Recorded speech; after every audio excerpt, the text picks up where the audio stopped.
you, you sounded like a rooster in my neighborhood that's like definitely on his way out. Oh, Like That's me, bro. dude. But yeah, you'll wake up in the morning and like like a rooster sound, like whatever, insert rooster sound. But like he'll go, he's like, like, oh, is that guy okay over there? And He it's sounds like the Aflac duck. if the Aflac duck had like my cold, Yeah. that's what he would sound like. is it still at the same time every morning that it goes off, or like, Yeah. is he inconsistent? Okay. No, he's consistent. He still does his job every day. He just, the younger roosters are coming in. They're gonna take him out eventually, right? Like, Yeah. that's just kind of how things Dude, go. I do that a lot in the morning. Like I'm always like fixing my throat. Like I think I just do it a lot in general. And I think it's I think it's coinciding with my age. Just like weird shit starts happening when you get older. I'm a little bit conscious of it. I tell my wife, I'm like, I'm sorry, like I can't clear my throat good this morning. Like I don't know what's going on. I'm over there like hacking up a lung. I'm like, she must think I'm so disgusting. I'm always going just trying to figure it out, and I can't get it. I don't know what I'm looking for from it. I don't know what it's supposed to do, but I just keep doing it. Do you grumble when you like are getting out of seats and stuff? Do you You know like, what? You know what? I am very conscious of that because I think that kind of like bleeds into everything else. But yes, to answer your question, yes, I do that. And I kind of will do the like I'm a giant bear or something, like as if I weigh 700 pounds or 1,500 pounds. I'm like, and I've learned though over the years to really just to try to not do that, and simple things. I learn stuff from different people. I pick up different things, and I'm like, oh, that's kind of neat. I think I should do that. When I was hanging out with Dave Tate years ago, I remember every time that he like got somewhere, every time that he like went to go do something, he would move pretty quickly. And I'm like, this is like a 300+ pound guy. Like he's moving around pretty good. And I was like, hey, I noticed like as soon as we park the car, boom, you fire out of the car, as soon as we, get somewhere, or as soon as I say, hey, let's get out of here. I was like, you're heading right towards the door. And he goes, yeah, man. He goes, for many years, I just kind of like sit there and I would think about like, oh, I don't really want to get up. And he's like, I'd kind of be lazy. And he's like, it's just a mindset. I just had to get over it. And then also he just said, if I make a weird wincing face and I go, making all these noises, kind of like Jim Carrey coming out of the ass of the rhinoceros, then you're gonna kind of feel the way that you're thinking, right? yeah, no, you know what? Exactly Play that. that clip, Andrew. We got to see that. That idea, I because when I was reading on becoming a supple leopard, when like I don't know, 4 or 5 years ago or something. I think he's done it. Don't you think, Andrew? I think he's become a supple leopard. Look at him. The supple panther. There it Supple is. panther. But I took that idea from Kelly Starrett because in his book he's like, when you lift or when you're doing all these mobility things, relax your damn face. Stop making those angry faces. I was like, that makes so much sense. Like I should do that, and that just kind of bled into everything else. Top level sprinters do it. You ever see them, run 100 meter, their face going all over the place? Yeah. Because it doesn't really help you to be all frowny face when you're doing that kind of stuff. Mm-hmm. That's stuff that we talk a lot about in the gym here. I know that you're a big proponent of it. And like sometimes when you're going for like a max, it's like, I guess just let whatever happens happen, whatever natural way it's supposed to be. Yeah. But also I would really pay attention. I think this is important for everybody. Pay attention to, are you making that face or making that noise just because there are other people there? Which is still okay. I'm still fine with it. Like if that's encouraging or motivating to you in some way. But it is kind of silly, if you really think about it. Like, oh, I'm gonna go. If I said this out loud, it sounds so dumb. Like, oh, I'm gonna smash the chalk bowl so Nsima pays attention to me, so I get more energy during my lift, and I'm gonna make a lot of noise and turn up the music and be real dramatic about it, right? Yeah. That is really what I'm doing. But I understand that, and I've been lifting for a long time, so I can do it and I can feel good about it, and it's something that works for me. But I think you just need to be cautious that you're just not doing it because that's what you see everybody else do. Mm-hmm. And then I think you need to be cautious in doing it and making sure that it's like real. Like, do you really feel that way? The same thing we talk about with fasting. Like, are you actually hungry?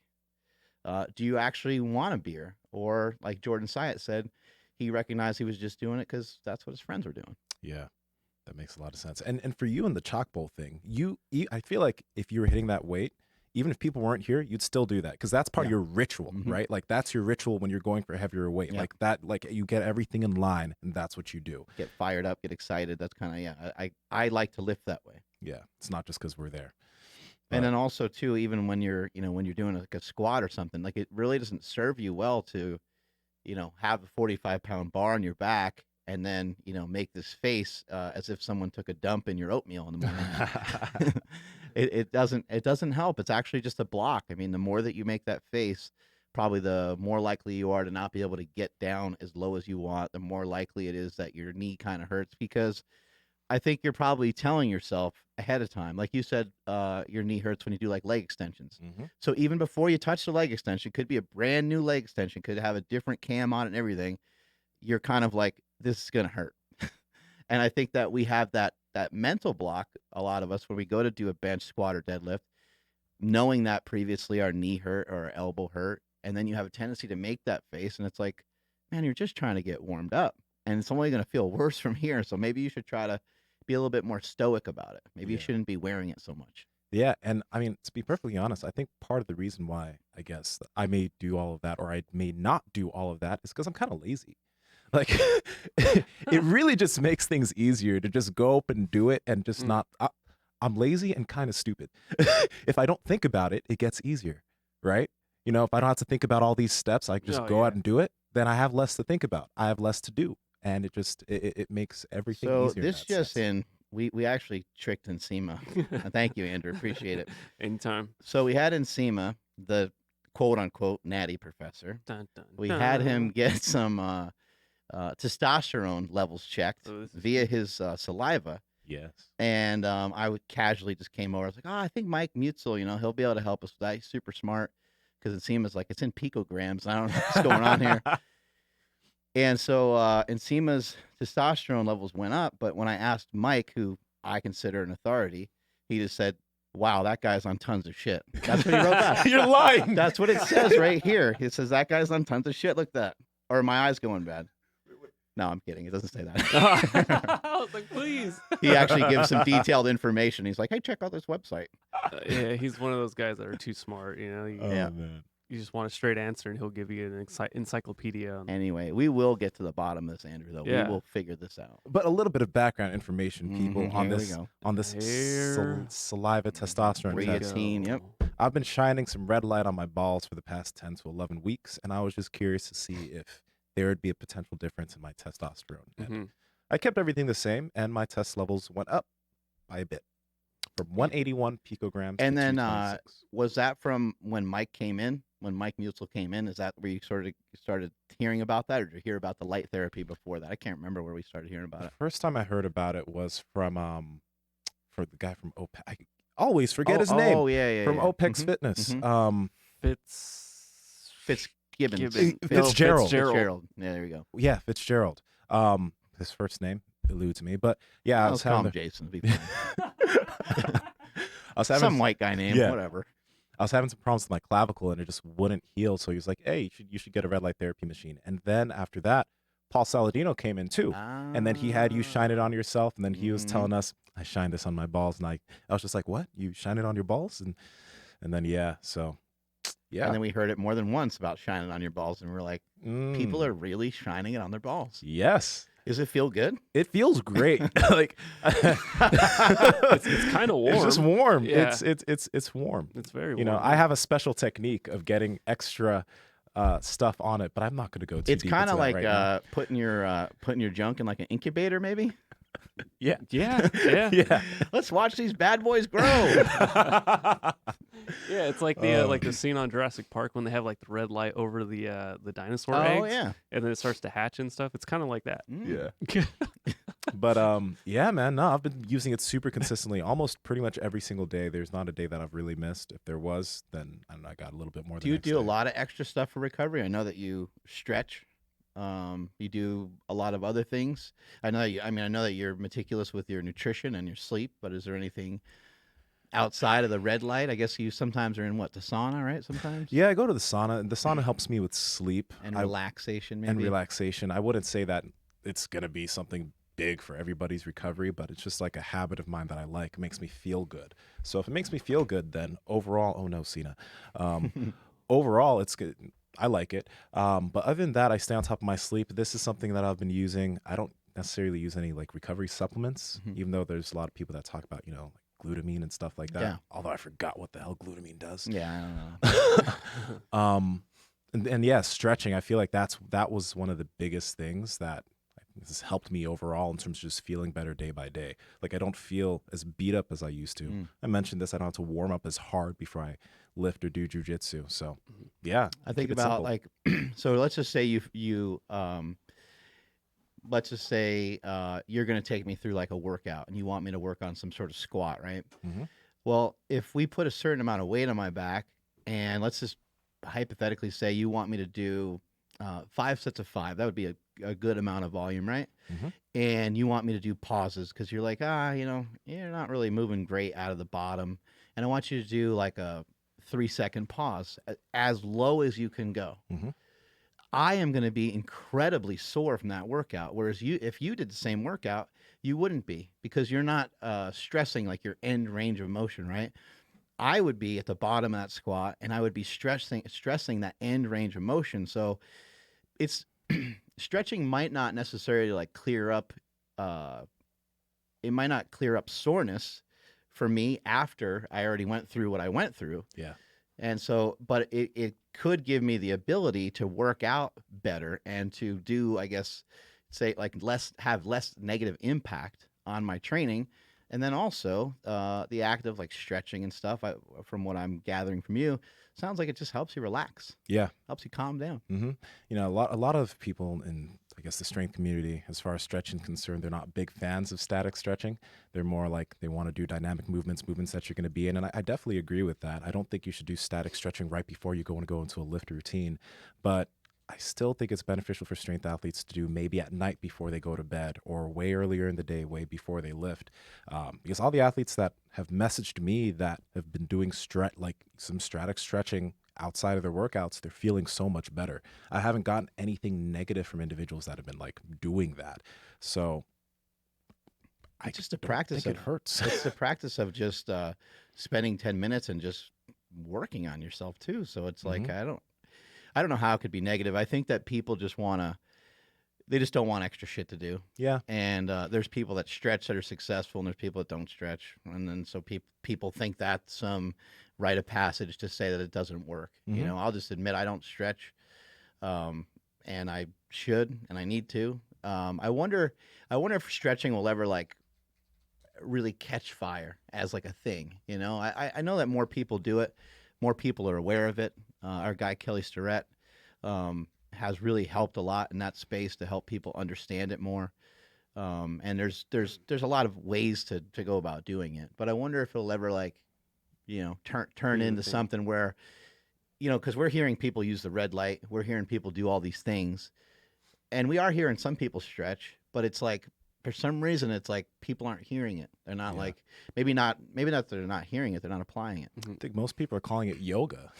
Yeah, I think so. The people that do yoga, that's like there are all these positions, but you are static stretching in these deep positions. Yeah, and then what's it like when we see a new person in the gym and the first thing they do, they start stretching out like big time, and you just look at them and you're like, oh shit, this guy's serious. And it's funny because like why, like nobody else wants to do it, but I mean, at least for me, when we have a guest in or something, and it's like you hear a couple of things like, oh, they do CrossFit, and you're like, fuck, I don't want to work out with them.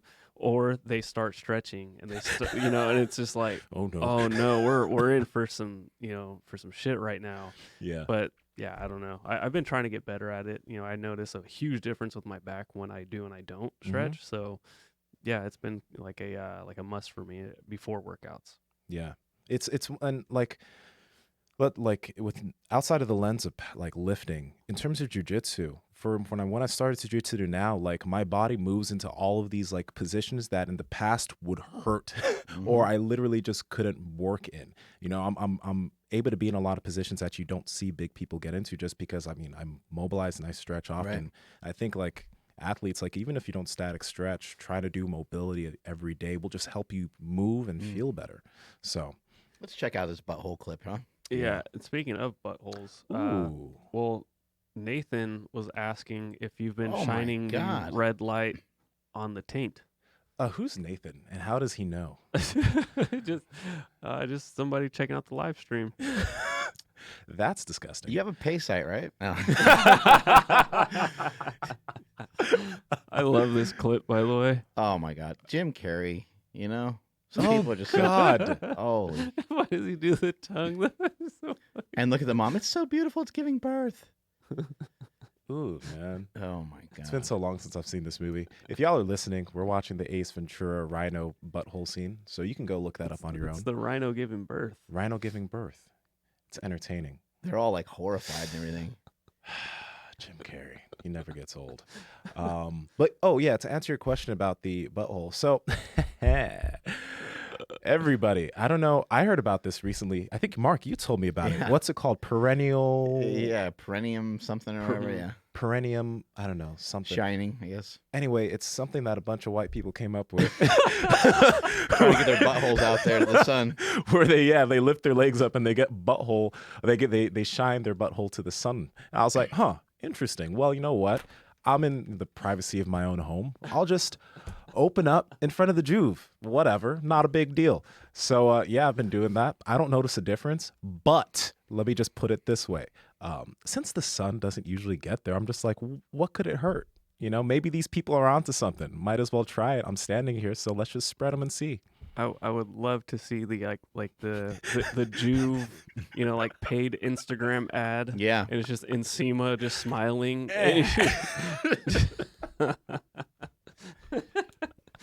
The stuff we do, man. Like, what? Hold on. People used to say that. I was gonna say we. Yeah, well, people used to say like, "Oh, I'd eat shit to be strong," or you know. Yeah. And it's like, well, people are going to pretty good lengths to try to improve, right? Try to be better. Yeah. Hey, man, like apparently there's been a lot of like papers done on this red light thing. And I like, shoot, I've been feeling good, you know, so might as well keep it at it. If it's working, it's working. Like if Yeah. you feel like it's helping you make progress, then it's helping make progress. Anyway, I got a year older. I don't know how that happened. It seems to happen all the time. Every year. Yeah, it happens every year. Keep kind of turning the page, so to speak, and I'm finally the age of the page that I'm supposed to be on, which is page 43. How long did it take you to get there? Yeah, it took a long time. Dang. It took many, many years. My so where page 43 came from, my wrestling coach, Rip Rogers. Some people are laughing hysterically right now that know who Rip Rogers is, but he's a former wrestler. Just kind of old school wrestler. You can almost picture him as like just an old school gym teacher, old school collegiate wrestling coach, even though he was in professional wrestling. Had an outstanding mullet, blonde hair, you know, kind of almost like a flat top-ish kind of thing going on. His hair is kind of going crazy a little bit on top, and then just kind of these long, flowing blonde locks. And he was just crazy. He was a crazy-ass coach. But he asked us every morning at wrestling practice when I was in Louisville, Kentucky, doing some stuff, trying to be a WWE wrestler. He would ask us, boys, what goddamn page we on? And we'd have to say page 43, Rip. And he'd say, why? And then all of us in synchronization at the same time would say, because you fucking said so. And we said that every morning, and there was about 30 or 40 of us. And it was just kind of like a routine, and we just had like fun with it. But like he talked about his book, like that doesn't fly in my book, you know. What page are we on? He always said that, and then like if somebody wasn't getting something, he's like, oh, you're on the wrong chapter, you know. He was always referring to this book, and we were always like, no one's ever seen the book. Like, does he actually have a book? Like, what's going on with it? But anyway, it's just something I carried on. You know, sometimes you get some weird, funky stuff from a coach that you that inspires you, or that you keep up with for a long time. And so I've always just kind of said, making sure people are on the same page, and then I just kid around about it, say page 43. So if anybody's ever been wondering why the hell I say that, it's because of that. Has he ever said if he got it from somewhere? Because honestly, that's an amazing analogy to use. Yeah, I don't know. He would say that kind of stuff a lot. He would talk about like books too. And I've made this analogy on this podcast before, but he just said, like, if you only read one book, that's all you'd ever, like, if you only read one book and you didn't communicate with anybody, all you would really know is like what's in the book. And you might know a couple things about like survival, because it's like there's some instincts in there, right? Mm-hmm. So I always found that to be fascinating too. I'm like, oh, all you know is what you're exposed to. Like, that's really wild. Mm-hmm. And that can really make you think way outside the box, because then you could think like, maybe you shouldn't be so judgmental about certain religions, or somebody, not even certain religions, but somebody just having a different religion than you, because that's all that they know. That's what they were exposed to. And how do you know that your religion is why would your religion be superior? Like, right? Like, it brings up a lot of weird questions. So even though it was in professional wrestling, and even though we were always just kind of dicking around, I always found some of his quotes and stuff like that, inspiring and motivating. And then when I'm talking to people, I'm just trying to make sure people are digesting stuff, making sure they're really, they do understand what's going on. Like, are you on the same page as me? Hopefully you're understanding what I'm saying when I'm talking about, carbs, and I'm talking about, reasons on why I think some people might need to cut them out and things like that. Yeah. Is he still alive? I think so. Yeah. I think, unfortunately for a lot of people, he's still alive. Yeah. That'd be sick weird. Oh yeah. Yeah. I wonder, would you ever get him on here? You think? Yeah. I mean, I don't know how that would work. He's pretty crazy. Like, I mean, he was, I don't know. He was so strange. I mean, I don't know if he would like be a good interview or not. I'm not sure. But he used to say that he trained every body part. He trained every body part every day. Yeah. And I'm like, that's impossible. I'm like, you didn't miss any days. He's like, why would I miss a day? I'm like, well, just, I don't know, like, just stuff happens. So like, maybe you end up missing a workout. And I'm like, you had time to work out every body part every day?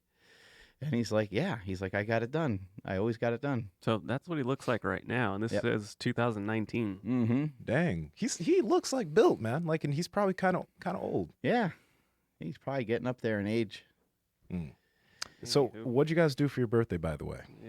Yeah. So the wifey had a sneak attack plan, and she wanted to go to Vegas. And so she set up this whole thing. We went to Mather Field, where they have, which is what the hell do we call it? It's kind of like an Air Force base, I guess, right? Anyway, we flew on a private plane to Las Vegas, and then we went and ate at a place called Del Mar something or other. I can't remember the name of it, but the place was amazing. We had fish. It was the kind of place where you like pick the fish like it's in like a tank.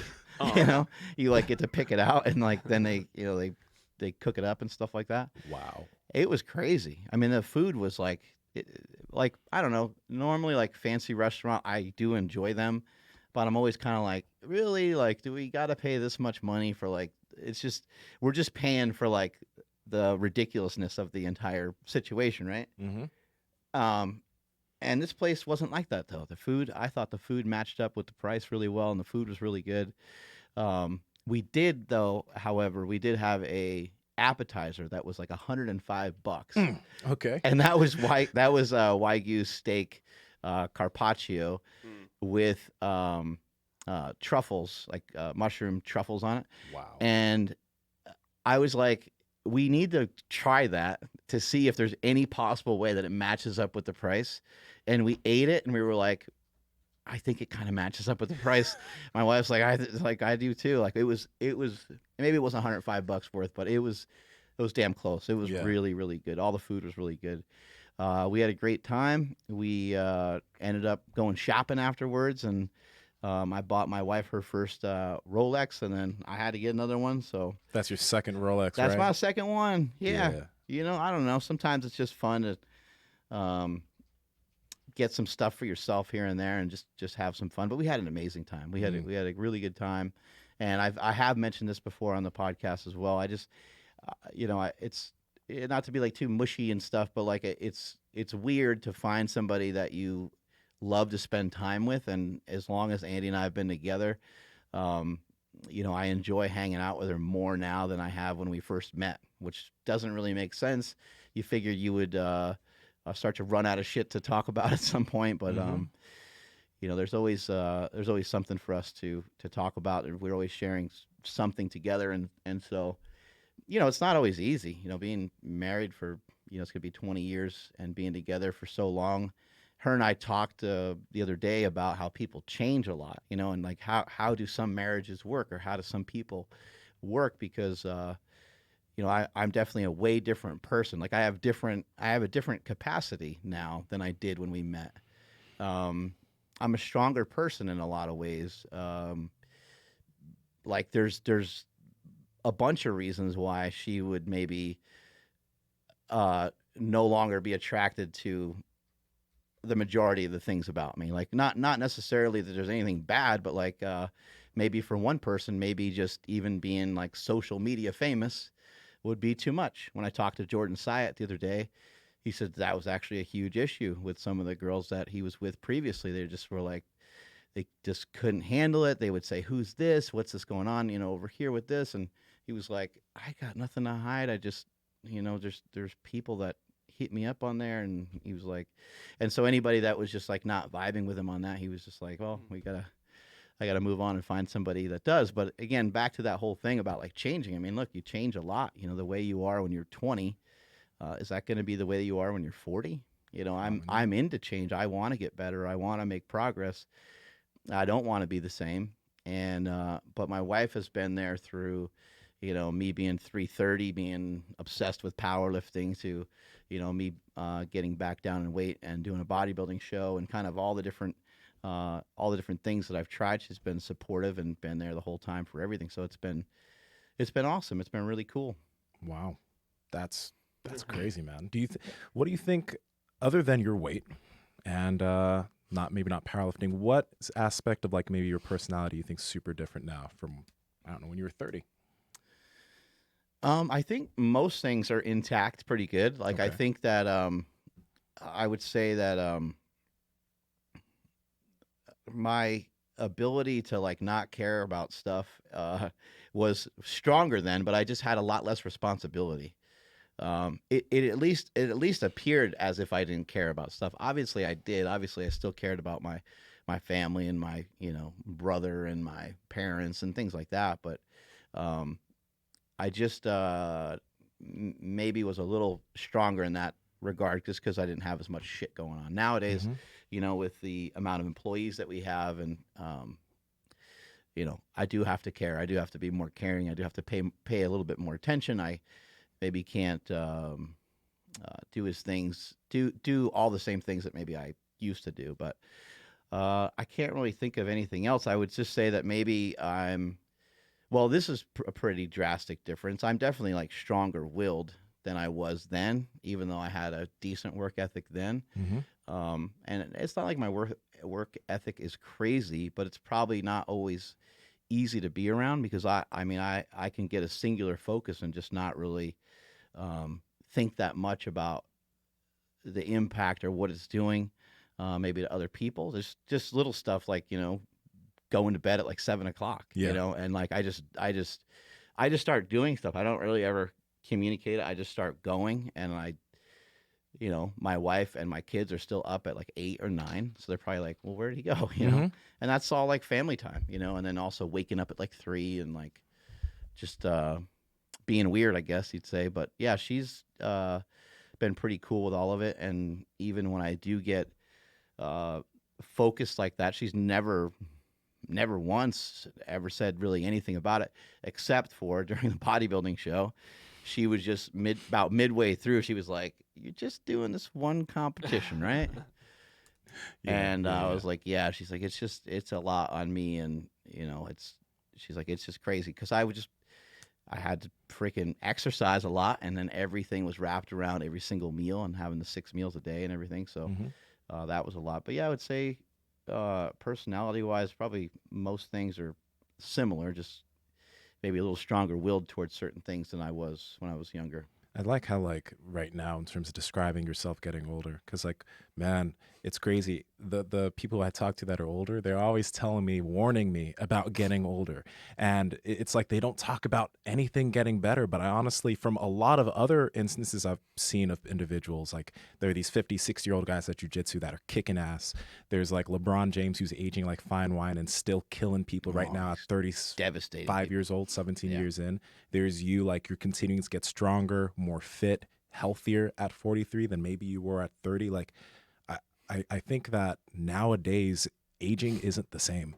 You know what I mean? It doesn't feel like it's the same. It's just like, I feel like by the time I'm 40 or 50, I still honestly believe I could still perform at the same way I would at 30. Think about this. I mean, I could start jujitsu tomorrow, and maybe by the time I'm 50 or 55, I could be maybe a Brazilian jiu-jitsu black belt or something like if that's what I want to dedicate my time to, right? I feel strong. I feel good. I feel capable. I'm not saying that that's an easy feat, so I hope that nobody took that the wrong way. I'm just saying that I have time to do stuff, right? What if I just tomorrow got into running? It could be a year from now that I'm like running marathons. I mean, you could change like any and everything about yourself. And the age, I think people make too much of age. I'm not necessarily stronger in terms of like the weights that I can lift, but there's other things in the gym I can do that I'm a lot better at. I can recover from my workouts faster because I'm in a lot better shape. I have a lot better conditioning. I could do body weight exercises a lot easier. I can recover from one set to the next a lot easier. So it really just kind of depends on your definition of strength. Like if we're just to test a squat or a bench press or something like that. But I can toggle those things in whatever direction I want, just according to whatever it is I want to try. And the one thing that changed on that is I won't make the same sacrifices I did before. So it's not a like win at all cost mentality anymore because I don't want it to have a negative effect or negative cost because I don't want to gain the weight back or I don't want to do things the same way I did in the past. I want to try to do things in a new way and see how I respond to that. And maybe I can do it in a healthier way. And also I'm okay with trying a healthier way and also having it be like ineffective sometimes. I'm okay with it not working. I'm okay with going, oh, wait, maybe I should try it this way. Or, oh, wow, look what that person's doing. But just the ability to go in and do it every day, like nothing hurts. My elbow is the only thing that gives me any sort of negative feedback. And it's only when I go heavy on a bench press and then it goes away a couple of days later. I mean, the entire time I've been training since I was a kid, there's always been something sitting there. There's always been a little shoulder thing or a little knee thing, so that's not new. It's not like there's more things compiled up. But there's a lot of people that are my age, and some even younger and some even older that are really banged up. They love the products. They love the slingshot. They love the elbow sleeves. And they're like, man, that shit's holding me together. And they put everything on and mummify themselves to get through the workout. And I love the fact that they love the products, but I don't feel like I need to do that. A lot of times I just choose to do that because I'm going heavy and I just want to make sure I'm protected. But I could come in at 4 a.m. and with no warm up start squatting 315. If I felt like it, if I just had my mindset to it. Not like that's a lot of weight, but it's a good amount of weight to come in cold and just do, right? And so I feel good, and I don't feel like there's any reason to blame anything on age. I feel like I can handle a lot more. I feel like with the if you remember George Foreman, he lost to Muhammad Ali and he was devastated. He like stayed out of boxing for like 2 decades, which is crazy. Then he came back and he won the heavyweight championship again. But because he was so much wiser, he moved a lot less. He he didn't really waste any energy in the ring, and he just knocked the shit out of people. I mean, he was in there with like Evander Holyfield and stuff. I mean, Yeah. he did amazing. Those were some unbelievable things. That was later in his career. So yes, he was older, and yes, he looked a lot different because he gained a lot of weight compared to the way he looked when he was young and when he fought Ali. But he was like, I'm going to use what I have to my advantage. And so he would watch the other guys juking and jiving and bouncing around and shit. And he was just like, I don't need to do any of that. Like, I'm just going to chill right here. And I'm going to be in front of them. And because he was so big and strong, he could absorb some of their punches, and he would kind of cross his arms over to block their shots. And he had massive forearms, he had like 20-inch forearms or something crazy. Yeah. He was able to block everything and kind of walk through those punches. And then he just didn't waste any energy. He didn't waste any punches. He didn't waste any extra movements. And when it was time to knock someone out, he was able to do it. So it's like you could use your age, your not even age, but your experiences could be a huge advantage over everybody else. Most definitely. And yeah, it literally can't be an excuse.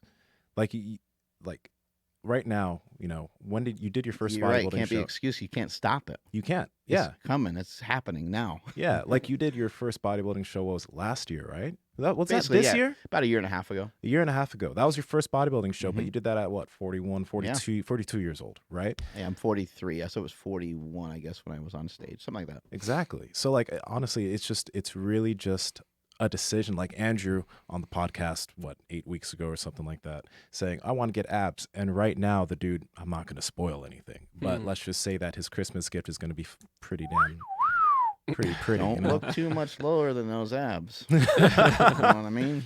Or dude, I'm getting some sick veins. Yeah. Doing it for the dick root. Pube veins.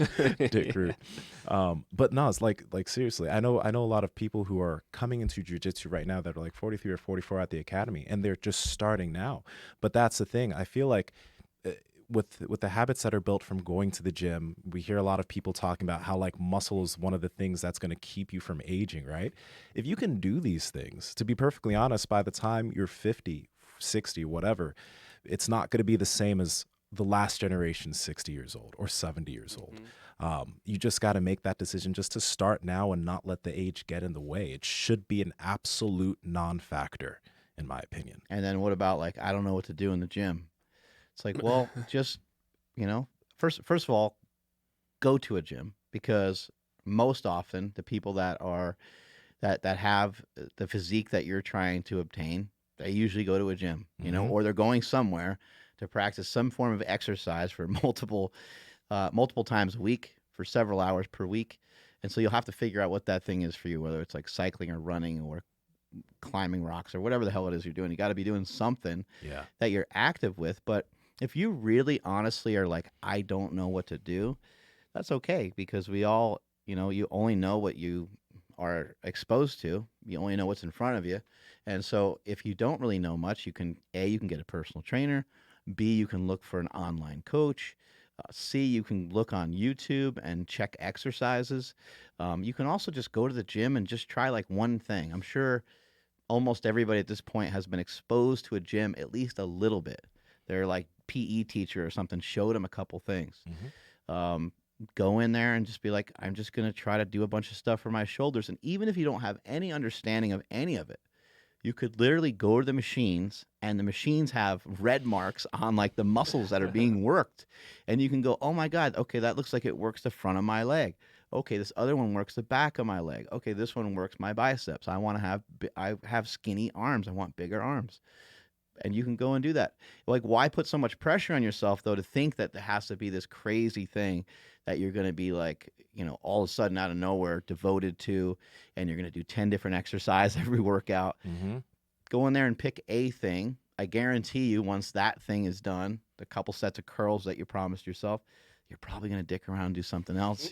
You're going to do something. Yeah. You know, you're going to end up probably moving around a little bit more. So try to just get yourself attached to even just going in there and doing one thing. And it's the same thing with the diet. Like you told me about the keto diet for my sister recently. I've had her start doing that, but as I've had her start doing that, cool. as I've had her start doing that, my mom's like, "Oh, I want to try this keto thing." She's 62 years old, so this That's is awesome. yes, she's going from a totally different eating pattern, right? And she's been doing the fasting since I've been doing it, and she's been feeling better. But now she's just like, "I want to try that keto thing," so she's not eating carbs. I picture like your family, like they just go to try something, and then all of a sudden everyone gets all shredded up. You said your mom's pretty like she's pretty she's in built, shape. right? She's in shape. Yeah. So like, and she's 62, but she's just like, I might as well just do it too. So she got rid of like almost all the That's carbs cool. that she has in the house, and she just made that switch. But that's at 60 something. So you can make that switch anytime. It just depends on making the decision and just being serious about it. I don't think you should let nothing should get in the way. Nothing at all. Yeah, you don't have to be all old about it. Yeah. Andrew, you notice anything with getting a little older? The saying is like, I'm not getting older, I'm getting wiser, and I don't know what it is. Lately, like Gary V's been like, it's almost like his voice changed. Huh? For whatever reason, like when I think I've discovered him because of Mark, but Just maybe hit you better. Like you before you were like, come on. Like I've been that way with certain people where you're sometimes they're too much yeah, at certain times of your life, and then other times when you start listening to them when you're heading in a good direction, exactly. then you can absorb them a lot easier. Yeah, and that's what it's been for me and Gary V lately, and I think a lot of it had to do with because Jordan Syatt was coming in, so I'm like, oh, let me check back in here. But even before that, I was just hearing him's a little bit different these days. Again, like audiobooks are sticking a little bit better. The training stuff that I'm getting from you and Nsima is like why would I do that? And then now it's like, oh, of course I would do that. Like, of course I would mix back with the shoulder press, whatever the movements are, and like people ask you, Mark, all the time, like, oh, what would you tell your younger self that you know now, blah blah blah, and it's like the answer is kind of always the same. Like I wouldn't change anything. Right. But like I'm wondering, because I know for myself, I used to think that like, this is a bad example because I can't think of anything, but like, oh, podcasts are never going anywhere. Like, is there anything that you thought when you were younger where you were like just way off, and now you're like, dude, I was kind of stupid for thinking that? I think one thing that I'm fortunate with is that I'm probably more like I'm more of a thinker now, but I didn't used to be. I'm more of a doer, I think, by nature. So I just didn't think that much. You know what I mean? Like I didn't have stuff to think wrong. I don't think I had wrong thoughts because I just didn't have a lot of them. I just wasn't really like a thinker in that way until I got older. Until I built up the confidence through the gym and until I built stuff up, I didn't really know that my voice would be anything anyone would really care about. Not that I thought the reverse of that either. I didn't think the opposite. I didn't think that I was worthless. I didn't have that mindset either. But I think the main thing for me is like I really didn't think a lot.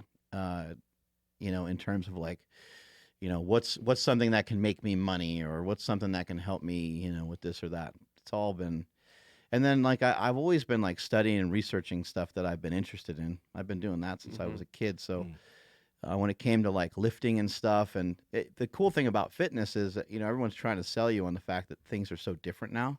They're not. They're exact same. Yeah. Time under tension, like that's been around forever. Getting a certain amount of volume in your training. Like the one thing that has changed in powerlifting is you just see people have adapted a little bit more of an Olympic lifting principle, which is just more frequency in the training. And you didn't used to see that in powerlifting that often, but really like there hasn't been any sort of huge change. A lot of work equals great. Parents taught me that when I was young. I always knew that. I always felt that in the gym. I always saw that in the gym from everybody else. So yeah, I didn't really think I was ever really on the wrong wavelength. There's shit that I just didn't understand, and because I didn't understand it, I just didn't even think about it. And there could have been some mistakes in that sense, like student loans or buying a car I couldn't afford, or doing some of those things. But like I've run into great people at a young age to help. So I got really lucky with that. Like with Andy, Andy's like, wait, you have credit debt? Like, what's going on with this? And I'm like, I don't know. I don't care. It'll take care of itself. Yeah, it'll be fine. Like, I don't know. I'll one day be rich and everything will be cool. Wait, like what? Like, you don't have, 2 pennies to scrape together, you know? Well, that's cool because I think I would be the complete opposite. Like, when you're talking, when you ask me, I'm not a person that really worries about anything. So that's probably why. Yeah. And so again, opposite. So like now that I'm older, I'm realizing like, oh, people actually don't really care. Like people don't care about you. Like what I mean is like, I would be hesitant to go to the gym not knowing anything because I'd be worried that people would be judging me. Mm-hmm. Okay. That or any weird idea I had, I would worry about what people thought of it. And so now that I'm older and wiser, I'm like, yeah, I mean, if they do care, like that's actually a good thing. And if they don't care, then like, okay, I'll try something else. But yeah, like I would overthink everything. Mm-hmm. And now I'm just like, all right, we don't have to overthink it. Just let's just go do it. The way you kind of started out. Has your daughter ever like, I don't know, had something happen where she got like crazy sad about something that happened between like her and a friend? And did you ever just like spell it out for her? You ever say, okay, Jasmine, I understand why you're hurt. You're hurt because your friend didn't invite you to that party.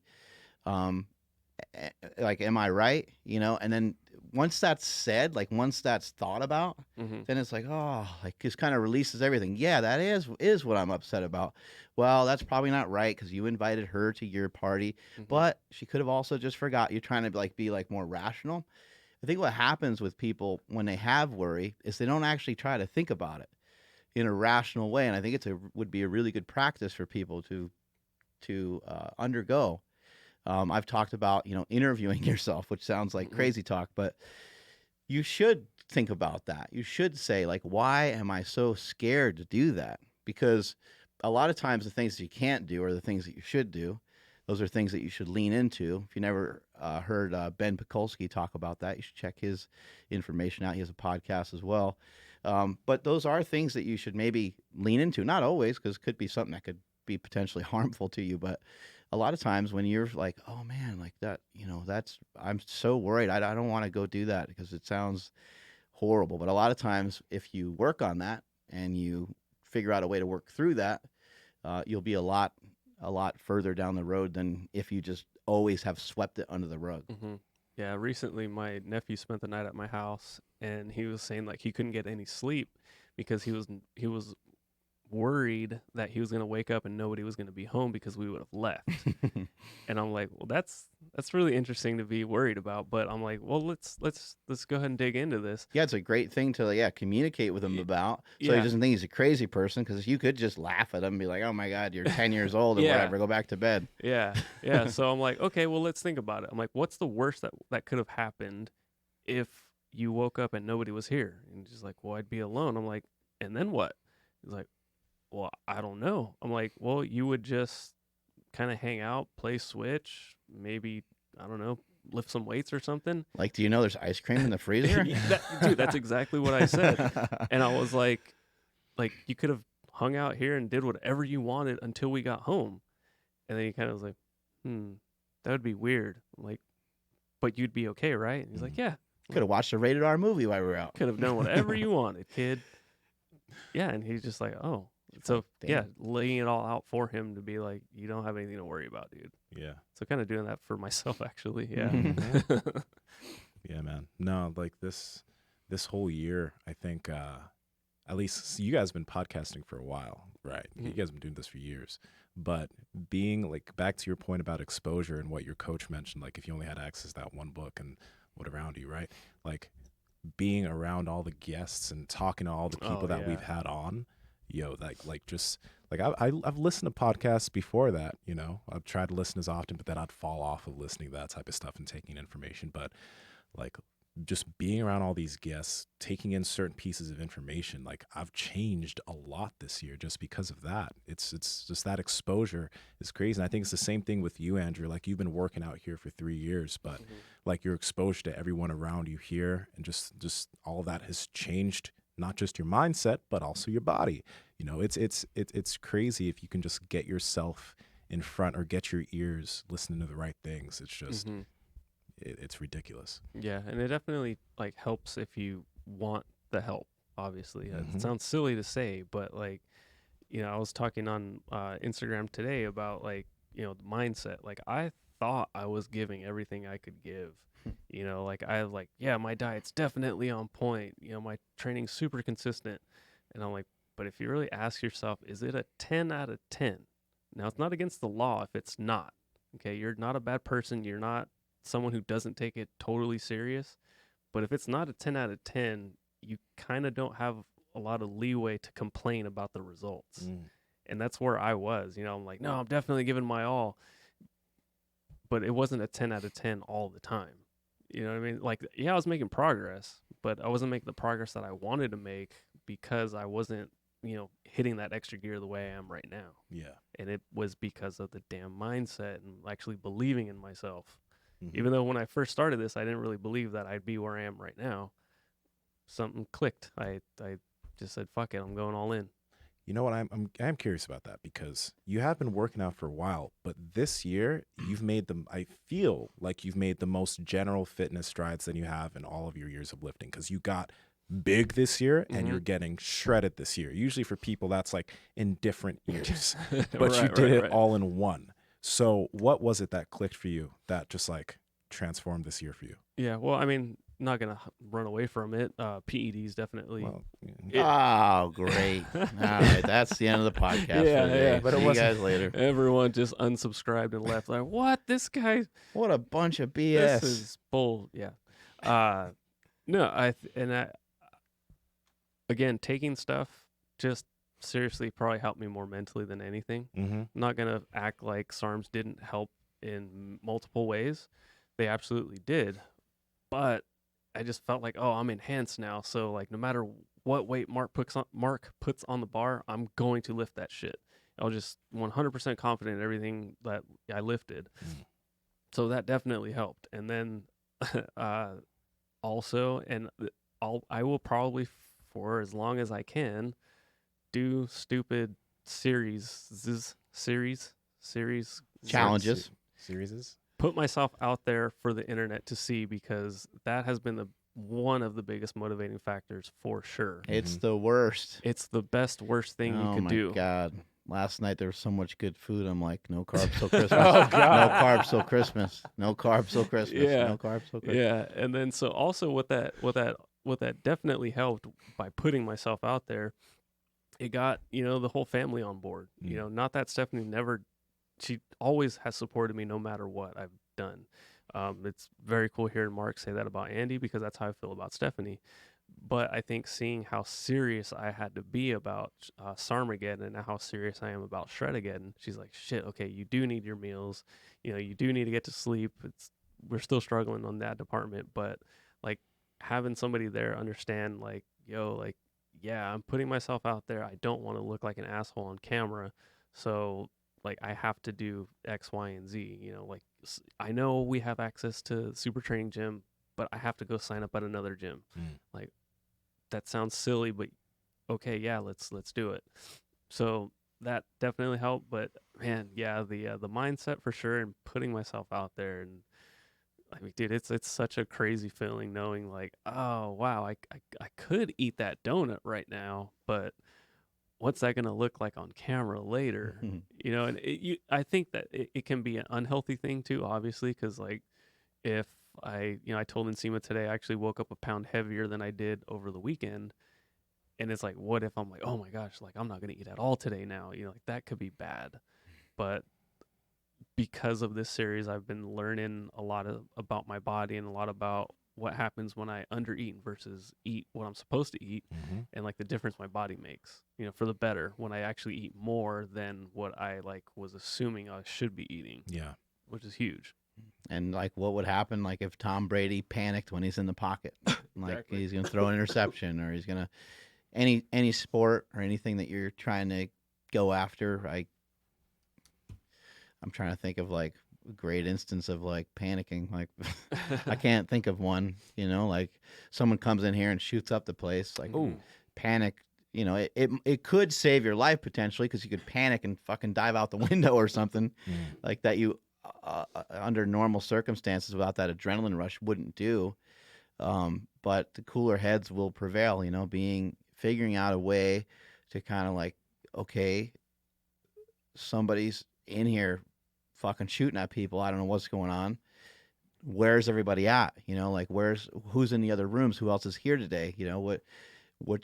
Where do I think the gun noise is coming from? Do I have my phone? Can I make a phone call? Can I, is my wife in here? Is my kids in here? Like, they can shoot Andrew, but they can't shoot my kids. I mean, we use all, Andrew as a shield, whatever. I mean, whatever it takes. But like, we all know the black dude is the first one to get shot and killed.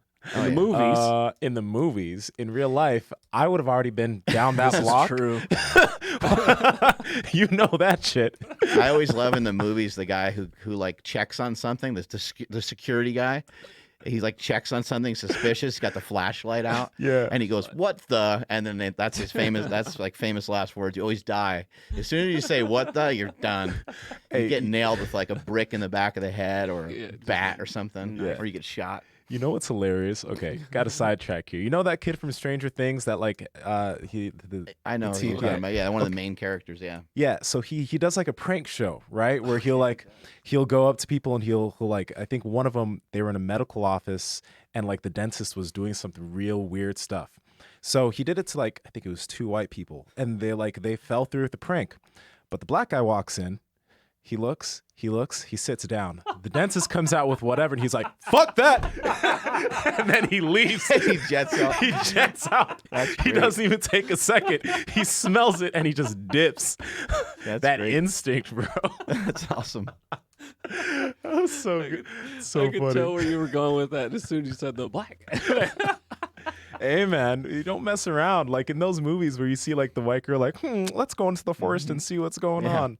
Nah, not us. Yeah, there's an Let me check insurance. what's going on, like in this sewer down here, like in the middle of the night. Like, it sounds terrible. Yeah, there's like an insurance commercial that makes fun of like scary movies because of that. But yeah, they're always like, "Oh, what was that noise? Let's go figure it out." I'm like, nah, get the fuck out of here. So sad. Getting back on track on some of this, some of the stuff that you were saying there, where you've, you benched 250. I think you've deadlifted like 335 or something, or 3. So no, actually, I never went above 315, but I did rep the shit out of that like Oh yeah, several times. Yeah. So with those 2 numbers kind of floating around, I mean, what's possible for you? Like I don't know. Is it possible for you to bench another 100 pounds? Yeah, it actually is. Other people do it. Other people are similar body weight. Is it possible for you to deadlift 4 plates? Yeah, it certainly is. Is it possible for you to deadlift 5 plates? Yeah, it is. Like, it sounds wild. It sounds like some crazy weights. You've had some back issues and things like that, but it's not out of the realm of possibility. Now, here's what can be out of the realm of possibility is when you start to kind of weigh in other factors of life. Does it make sense for you to really reach for that, because you could potentially lose out on some other things? Can you manage the 2 things simultaneously with the life that you want to live? Because goals are cool and doing stuff in the gym is fun, but if it's like at the sacrifice of your relationship, it's like, wow, that sounds pretty that sounds pretty steep. Like, that doesn't sound like a great decision, right?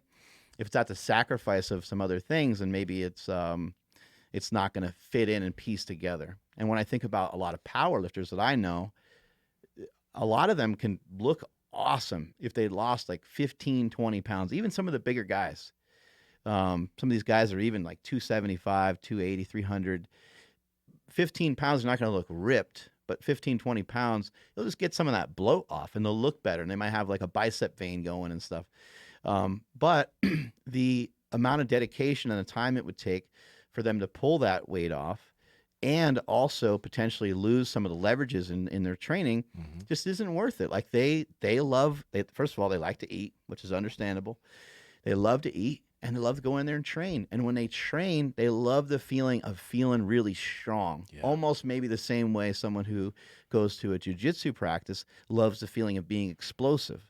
I'm sure there's probably been a couple times where you went to jiu-jitsu for whatever reason, you didn't feel as explosive, or maybe you ate too much that day and you're like, ooh, that was a bad choice. Yeah. You know, going to that all-you-can-eat buffet before practice, that wasn't good. And so that's what you start to get used to. And then if you're trying to match up your goals, your lifestyle, the things that you really like, the things that you really love, it doesn't have to always look like an excuse. So Andrew was saying like a 10 out of 10 in terms of your diet. There's different ways to have a 10 out of 10 in your diet, because you could have a diet that's really matching up well with your strength, and if you're getting stronger, and if your diet doesn't have a bunch of crap in it and you feel really good every day, there's potential your diet's 10 out of 10. There could be a little ice cream in there. There certainly could be, because are you inching closer to your goal or are you not? You know, you kind of keep it that simple. And then on the other side of things, when you get neurotic and you get crazy about like being worried about whether you should have another meal, and you know, whether you ate too much or if you forgot to weigh this thing, or well, what's more important, to put up 8s every single day, right? To put up 8s every single day, or to have a few 10s in a row at the sacrifice of like breaking and having a 6 and a 7 and a 5 and a 4, and then you're back up to 10, right? Like that's some inconsistency. So back to Jay Cutler, all roads lead back to Jay Cutler. Be consistent, don't be fancy. Yeah, exactly. You know, we would say No, I was just gonna say, so like, it just reminded me when you were saying like, you know, at the sacrifice of this, you can obtain that. You know, Gary Vee was talking about like, okay, do you want to be a millionaire? Cool, it's gonna take a lot of work. You know, of course, he always talks about how much hard work. It's like, do you want to make $100,000 a year and spend, you know, long nights, long weekends, and then see your family occasionally? Like, that's freaking great too. Do you want to make $47,000 a year and hang out with your family all the time? That's totally fine too. But no, like, you know, the balance there. Like you want more money, you want, you know, more time. What, like, which is it? Like, you can't really have it all right now. Yeah. Like eventually you can, but like right now you do have to kind of sacrifice one for the other. And it was a little bit explained a little bit better than that, but that's kind of what like the gist of the whole thing was. It just, that's what it reminded me of when you were talking about like losing. Yeah, a family member of mine right now is doing a business on his own, and I haven't really talked to him about it that much. He's told me some things about it, but he has a hobby. Like he loves riding his dirt bike, and because he loves riding his dirt bike, he's got a nice trailer for it. He's got a nice setup for it. And my advice to somebody like that who is looking to dive into their own business, now keep in mind he did well at the other job that he had, you know, working for somebody else, and he had recreational time. He had, you know, he just had vacation days and sick days and so on to go and basically take off whenever he could, whenever he had the opportunity to, and go ride his motorcycle. My advice to someone in that situation is sell all that shit. Because you want to know why? You're not going to be able to use it anymore. Like, that's the sacrifice that you're making. That's what you're kind of up against. Now, could you do both at the same time? Yes, you certainly can. You certainly could. But would it make more sense to have money and to not have your time even wasted on those on these other things while you're really driven towards this goal? You could also just think like, how driven are you towards the goal? How immediate do you want it to happen? Are you all in on it? Because if you sell that shit that you love and you're like, you have the mindset of this, you're like, you know what? 3 years from now, I'm gonna have a way better setup than that anyway. So I don't even care. I'm gonna sell it now, get the cash, dump the cash into myself. I'm gonna bet on myself. I'm gonna take this money and I'm betting on me and I'm going all in. I think moves like that sound wild. They sound crazy. But I think that that's the mindset that you have to have if you're trying to figure out a way to get ahead. And I think a lot of times when people work for other people, they don't really realize like, shit's not going to be so chill when you're working for yourself. And everything's on you all the time. Like that pressure's there all the time. It is a blessing to have your own job and to be able to do your own things your own way. But that kind of old adage of, be careful what you wish for. It can be, there's going to be some times that are pretty brutal. Mm-hmm.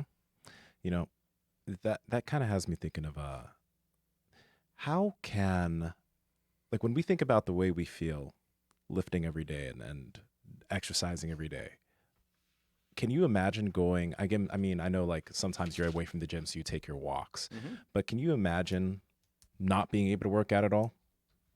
That being something that happens to you, like, could you do that?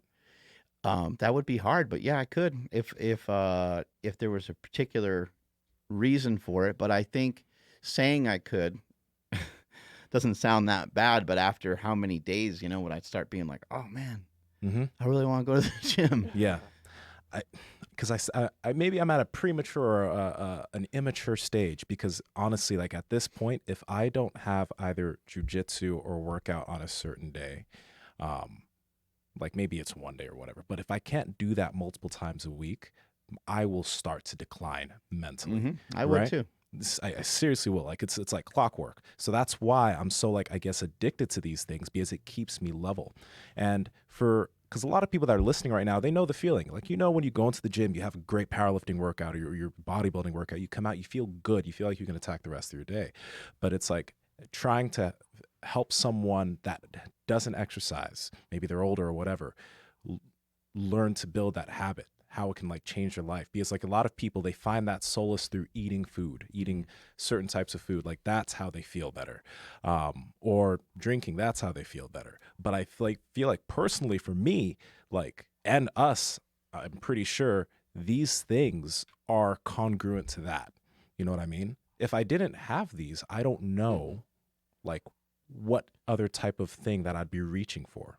Yeah. I think, because I know for sure, because based on the people that I've spoken to, like family and stuff, when I try to explain what you just said, they think I'm nuts. And I feel like I'm the closest to, like, previously not feeling this way. And I just know for me personally, like, it wasn't until I got really consistent with like training with Mark, for his bodybuilding show and stuff like that. When I got really consistent, and it just became like a thing, like, okay, this is what we do now. I'm going to be there for Mark. I'm going to be there for Mark. And then all of a sudden it was like, okay, I'm going for myself. And then I noticed that when I wouldn't train, I was just like, it didn't feel like I was myself anymore. Like little things would agitate me, or like, like you said, like I couldn't really think clearly. And I was like, man, what's going on here? And it's like, oh, it's because I missed a couple days. Like, damn, is it really like that bad? Like, no way. And then I would train, like, hey, what do you know? I'm way more productive today. I'm happier. I feel better. So it's just one of those things where, like, very much like the food, you don't realize how crappy you feel until you feel a little bit better. Yeah. So with the training and exercise and stuff like that, you don't, like, oh, you're supposed to hurt all the time because that's what happens when you get older. It's like, well, shit, what if you trained a little bit and you felt a little bit better? Like, damn, that did feel pretty good. Okay, I'm going to keep doing that. And then it's like, okay, and then when you stop, what happens? You kind of feel crappy again. Yeah. So I think your training could be looked at as like a drink, or it could be looked at as as like doing a hit, because like I'm gonna go get me some of that. Like that's what I'm gonna go get. Okay. Like some of that shit that I get from the gym. Yeah. I need to go get a little piece of that. And that doesn't mean that you need to be there forever, And I think if you're just thinking, I need to dose that to myself for today, I think that's a really healthy thing. And I think that some people get so attracted to it and they get so into it, like a David Goggins, he gets so into it that you can't come out of it, and that it doesn't make sense for him to ever, like, he loves the power of that so much that maybe it's sometimes to his detriment. Maybe sometimes he runs too much. Maybe sometimes I lift too much, right? Like, and maybe I should be kind of, mixing it up and trying other things, but you're like kind of scared. You're like, I don't know if I should try anything else because this feels so good to me to do this all the time. Even food, food gives you that feedback. Food hits a lot of, there's a lot of reward system built into food, but you're lifting, Your lifting's that way too. Like you feel really accomplished. For maybe some people that haven't really experienced some like a really good lifting workout, maybe they did some sport, maybe they felt something like it's like sometimes even like 2 or 3 hours later where you're like you kind of just feel it in your chest. You're like, I like I think I like breathed a lot today. Like I took a lot of breaths today. You know, like you feel that like in your chest. You're like, man, like something got worked. And that gives you like a sense of accomplishment. You're like, yeah, well, that's from the swimming, or that's from the running, or that's from the lifting. Like I did a lot of stuff today. That feels really good. It just makes you feel good about yourself. It's huge. Yeah. Trying to like that's somehow I just trying to help somebody, like trying to convince somebody that's never done it before to build that habit. Cause I feel like I don't want to say this, but if you've never done it before, it's going to be a little bit difficult of a habit to build and learn to enjoy. Because I've seen a lot of people that like work out and they're like, this hurts. This doesn't feel great. But it's just, I feel like that's a time thing, I guess. Yeah. And there's so many different ways you can work out too. It doesn't have to hurt. And Doesn't. you know, I don't know who's giving you that message that it needs to be like this crazy thing. If you want to take it to an extreme, then there's certain things are going to hurt a little bit because you might have to really learn how hard you need to push. Yeah. And that can be a painful process. If you're trying to be really strong or trying to be really big or you're trying to be, a great bodybuilder or something. But even the best guys that I know, a lot of them avoid injury. A lot of them they always kind of lift under their means. You know, they don't pay out more than they have in their account, you know, like, and you hear like Grant Cardone talking about this and Gary Vee, you know, don't go buying shit that you can't afford. And same thing in the gym, like make sure that you're picking exercises that you're familiar with. If you're not familiar with it, maybe you do it at the end of a workout and maybe you try it really, really light. Like, I saw Nsima do these the other day. I'm going to try it with like a 25 on each side. Oh, okay, that feels pretty good. I'm going to incorporate that next week, right? Like that's the way I've always done it. You always kind of like play around with it when you see something new or something different from somebody. So that way you're not setting yourself up. You're not setting yourself backwards. One thing I'd also say too is that I've learned over the years is that with habits, they're really hard to, it's really, really rare for someone just to like start a habit out of nowhere. It's really rare for someone to really break a habit out of nowhere. Normally there's conversation about, okay, you lost 50 pounds. What'd you do to lose 50 pounds? And they'll say, well, you know, every night I was sabotaging myself. I really love potato chips, and I was eating potato chips and dipping it in French onion dip or whatever the hell it is they're doing and drinking a soda. And then how did they break that habit? Maybe they had like, and this sounds gross in comparison to eating chips like that, but maybe they had a protein shake. Maybe they had yogurt. Maybe they ended their day with a bowl of fruit. They just took an option that was better. Or maybe they figured out a way of once dinner was over, they just didn't eat again. Like that would be wonderful for everybody to be able to follow, but can be very difficult. Going on a walk or whatever. But if I think I've seen the most success when people have a habit and they replace the old habit with something different, something that's just a slight tweak or slight twist.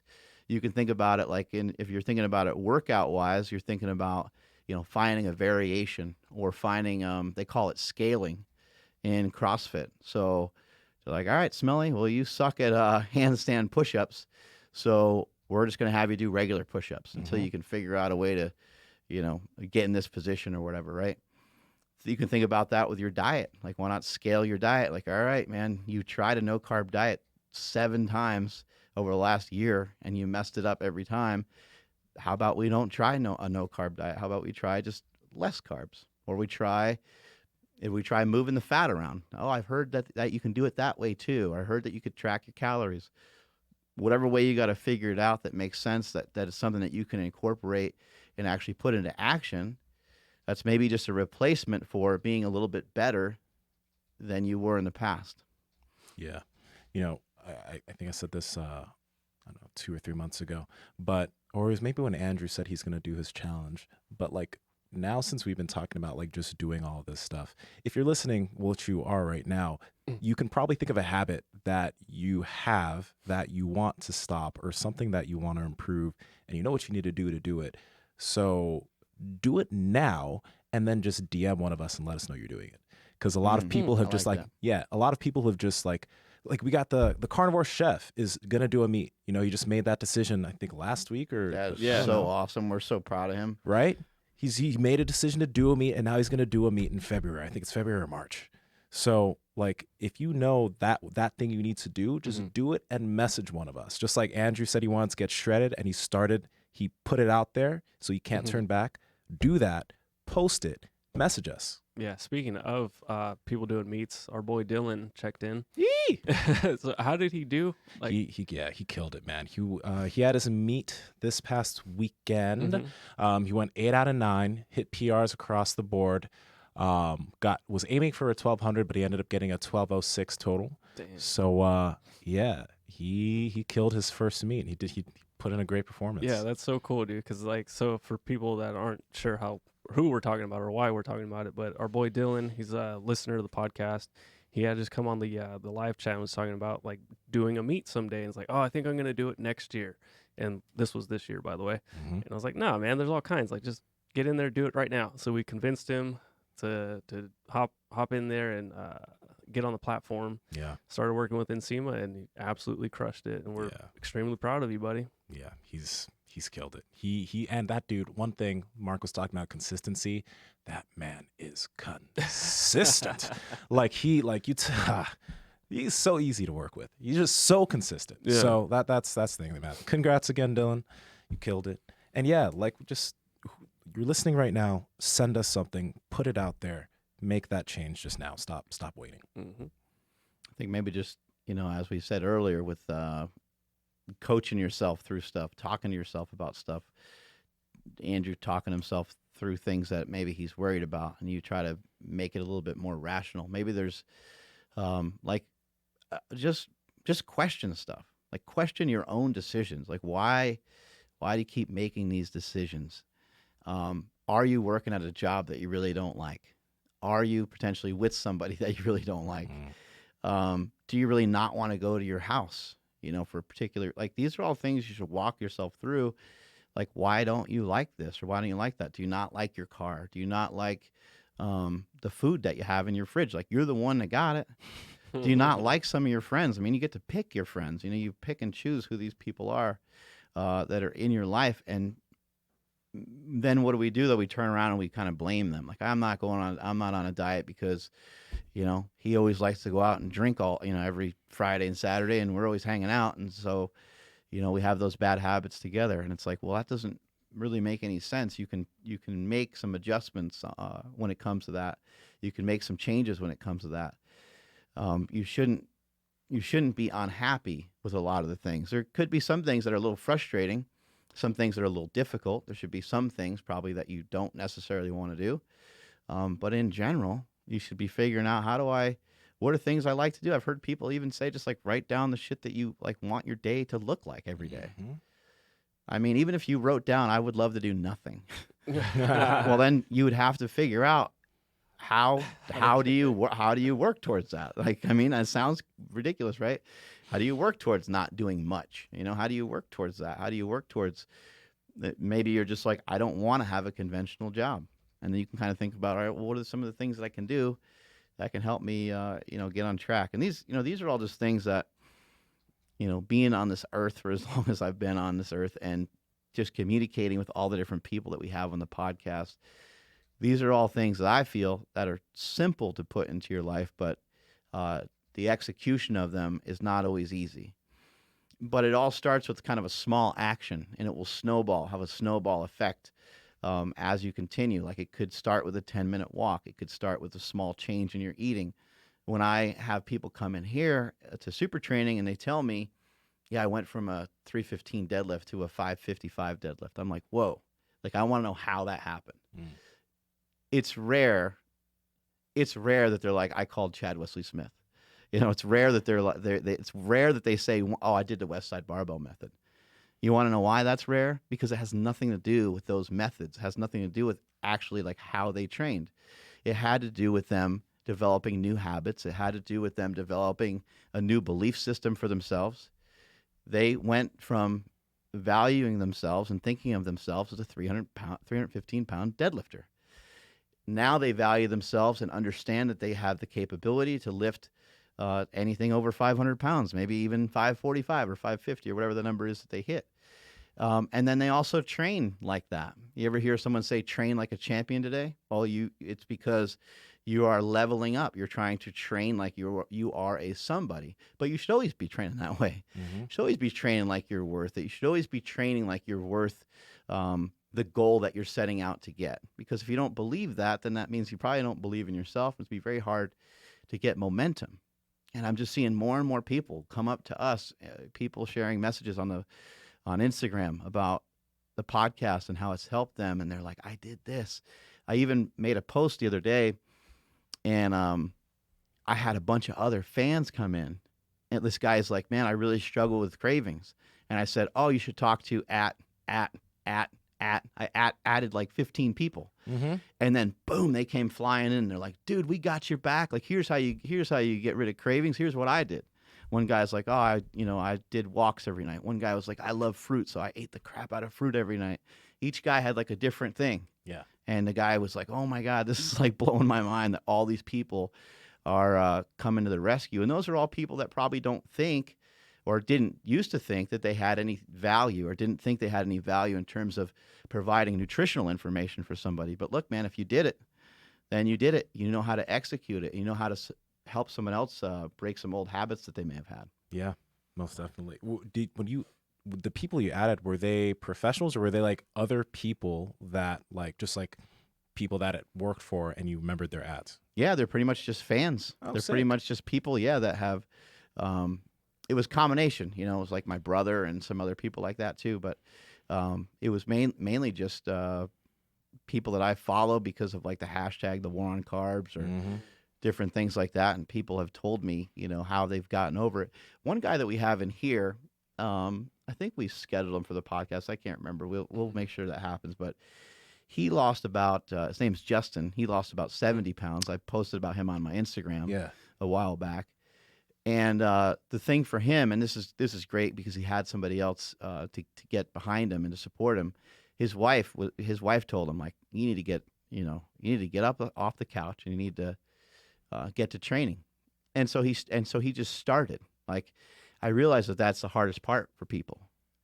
But she kind of like kicked him in the butt and said, hey, get going. I think in his case, he may have had a little previous experience with some lifting, but that guy's in here on the weekend lifting like a savage. I don't know if you guys have seen him.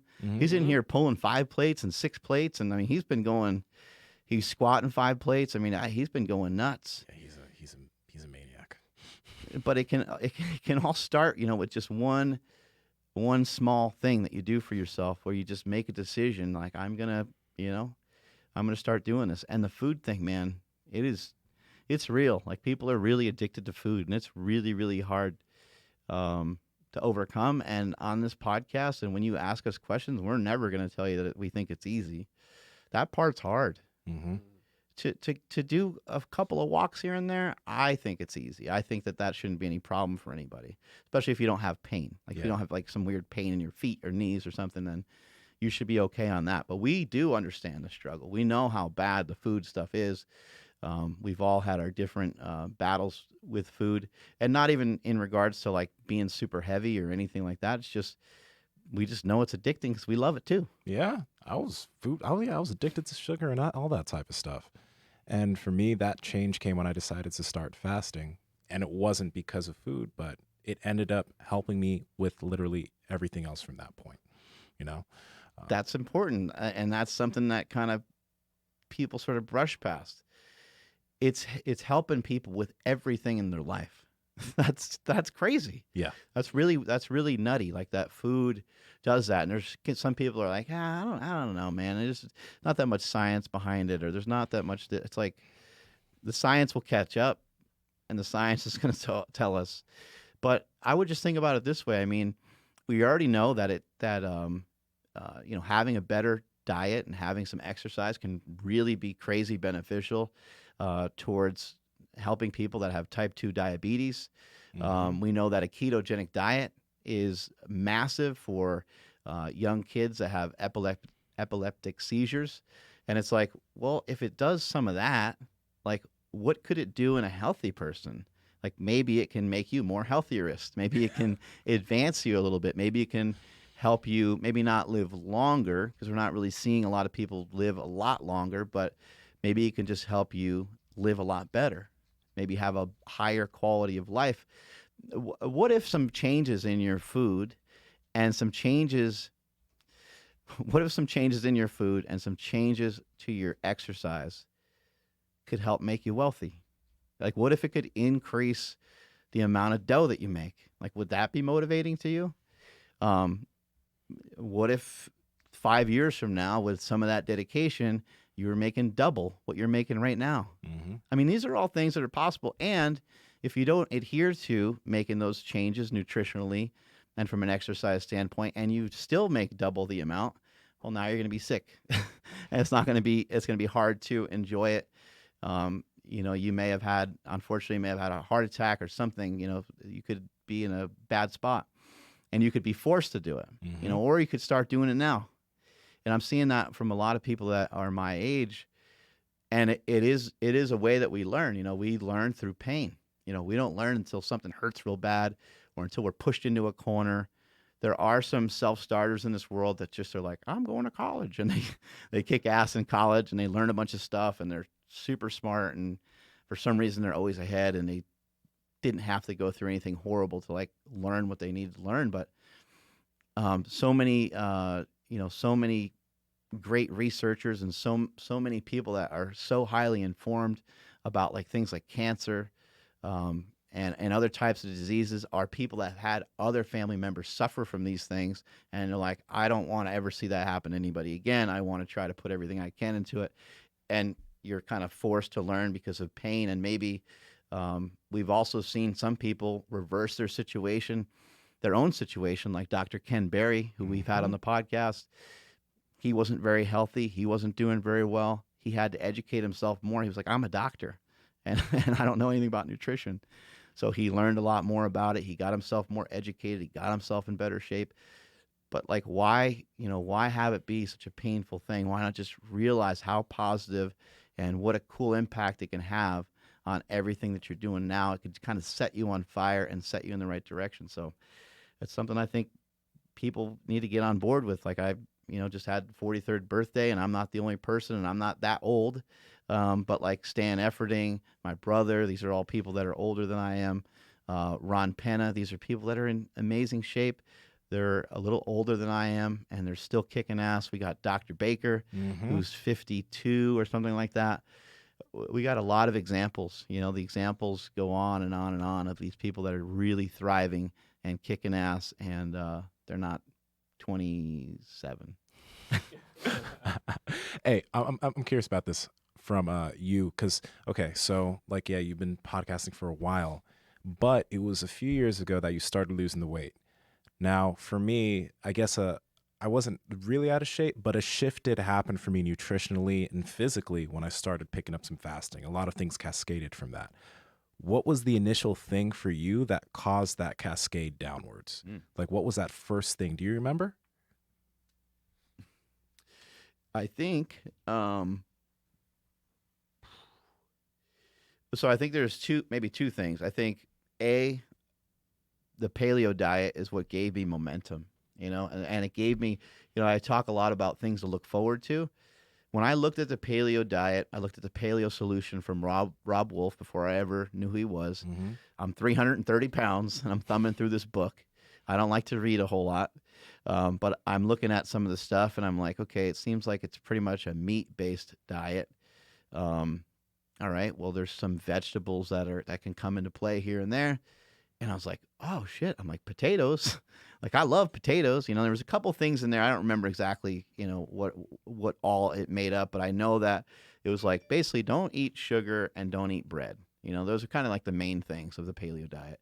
And, really, and there was nothing about, there was no information that I remember, and again, I didn't read the whole thing cover to cover, but there's no information in there from what I recall about calories and about like how much you eat. Although I'm sure he glanced over it at some point, but like all I really saw and all I got from the book was eat these nutrients and eat them in abundance and eat a lot of them. There was nothing about like being hungry. There was nothing about there was at the time, I don't think there was any information about fasting in that book from what I remember. And I just started. I'm like, I like eggs. I like bacon. I like different forms of meat. And I think there was some room for some fruit. I was like, this is great, and I would eat around the training and eat a little bit of carbohydrates around my training. And then I did that for a while and went from like about 330 to 300, which I think was the most pivotal thing, because after that, it just got to be, even though it got to be like harder in some ways, it just got to be a lot easier because most of the habits were gone. Yeah. And that was like a 3-month thing. Like that didn't take that long.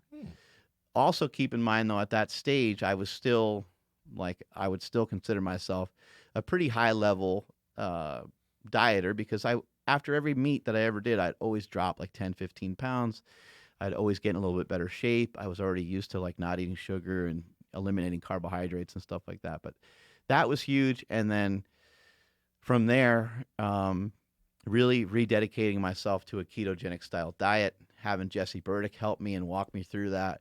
And a lot of the stuff that Jesse and I landed on back then in terms of like how we were doing that diet is so much of the same information that we saw come out from Mark Sisson years later in some of his books, The Primal Blueprint, and he's had I'm losing the name of the other book, but basically it says flexible, not flexible dieting, but I'm losing it. You can you can go back and forth between burning fat and burning carbohydrates, whatever the hell he refers to that. I'm losing Metabolic flexibility? Metabolic flexibility. There we go. There we go. There we go. And Jesse and I were like, oh my God, like I can't believe this guy's talking about the same shit that we ended up having really positive effects from. Yeah. Just from like, it was like, okay, well, let's have you do keto. And I pushed into keto and I did keto hard. And I, would actually test to see if I was like in ketosis and all that. And then we did it for like days on end. And then it kind of would seem like the results would be a little flat, or my training would get a little flat. And so Jesse would be like, all right, we'll bring in some carbs. And I said, hey man, we brought those carbs in, but I'm still cranking on the ketones. I still am producing a good amount of ketones. He's like, well, how many carbs are you eating? And I was like, I don't know. I'm having maybe like 100 on some days, maybe 150, and on the other days, maybe like 75. He's like, that's crazy. They're still, cranking out ketones like that. And so, yeah, that worked really well. We kind of got to a point where I was able to eat a little bit of carbohydrates, but mainly be on a keto diet. And really, I wasn't really trying to eat I wasn't trying to consume crazy amounts of fat, because starting to mix the two together, you start to mix the carbohydrates and the fat together, and you end up back where you were in the beginning, because you're going to end up probably consuming too much food overall, and that's not great. But I just had a little bit of carbs in there, and then it got to a point where I just started doing like one potato a day type of thing, and there was a real small amount of carbohydrates in there. But those were the two biggest things. Those were the two biggest changes, and it shut down that part of it shut down like that department in my head. Whatever that was going on in my head, whatever was looking for the pleasure or whatever it was of some of these foods and eating in the middle of the night and doing all this shit that I was doing to myself, that like chunk of me, like I killed it. Like I fucking stabbed it to death. Like hunger hormone and whatever else is going on with cravings. Like I literally think that I killed it off. And I think other people can too. And I think I kind of wish I knew about fasting then, because I think it would have helped even quicker.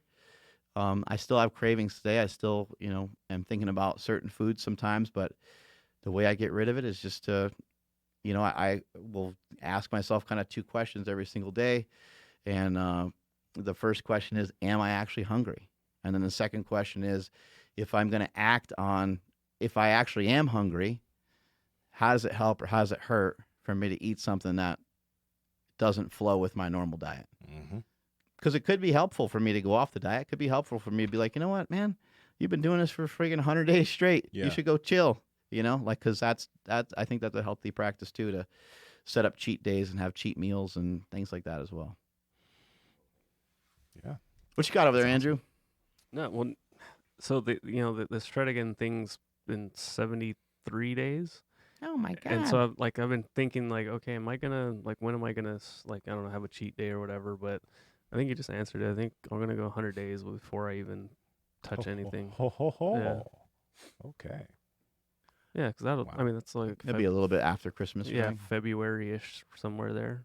Okay. Maybe for Valentine's Day I'll go out.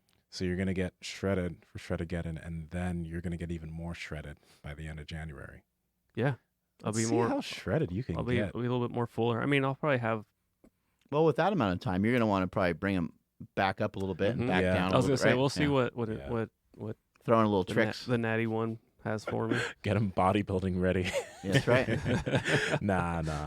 But yeah, nah. don't freak Stephanie out like that. She's been digging the new look though.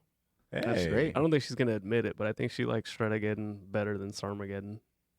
Oh man. Yeah, I think that makes sense. That makes sense. My Yeah. girl was saying because she met me at 265, so I got smaller through our relationship, and she's like, you could put on 10 or 12 more pounds, because She apparently wants you to fluff back up. Yeah. I'm a little bit too hard to the touch. Oh wow. She Can't- wants she someone can't, to snuggle with. Yeah, she can't sleep on your shoulders. They're too jacked. I Uncomfortable can't to sleep on all snuggle these with. striations. Yeah. Yeah. Oh man. You probably will give him a little bit of a cheat or something. You probably carb him up a little bit even before.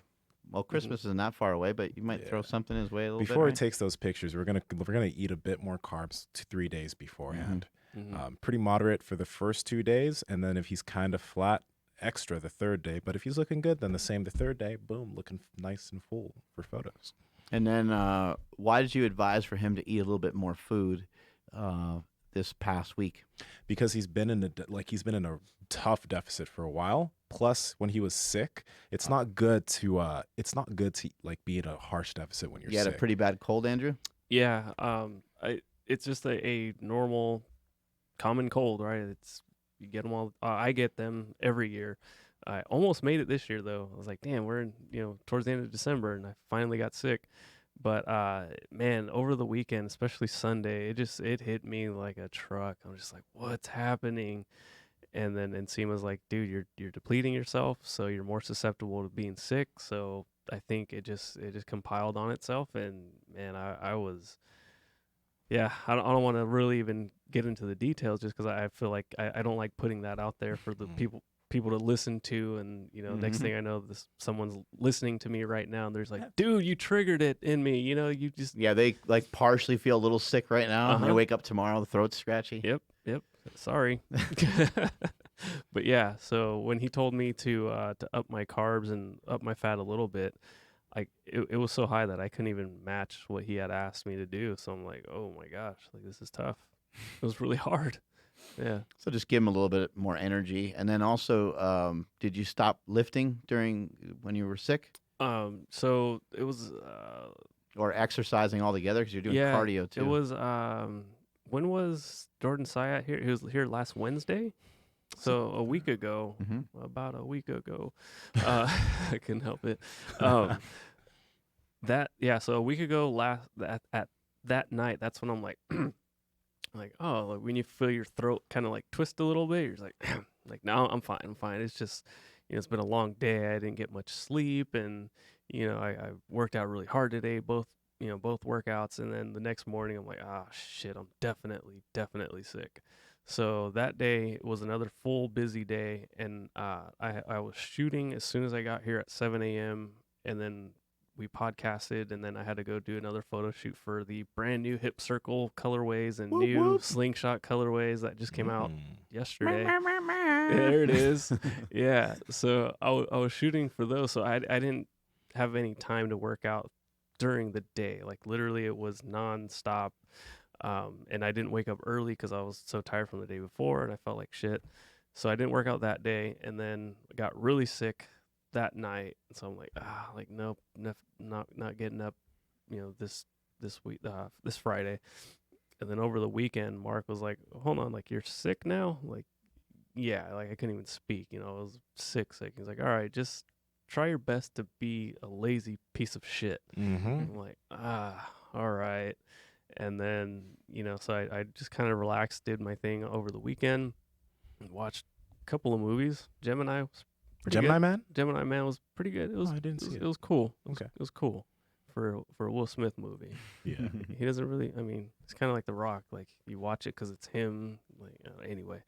And then Sunday night, Mark's like, hey, man, how you doing? And I'm like, I'm still feeling shitty, but, like, I'm getting antsy. Like, I got to get moving again.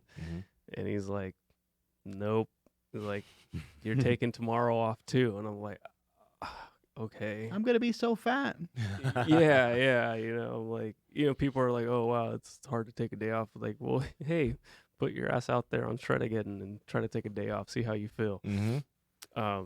So, yeah, I took Monday off again and then started back up on Tuesday with our 4:30 a.m. workout. Birthday workout. Yeah, that was a great workout, and then again got back after it today on the step mill, and then did like a bunch of circuits this morning.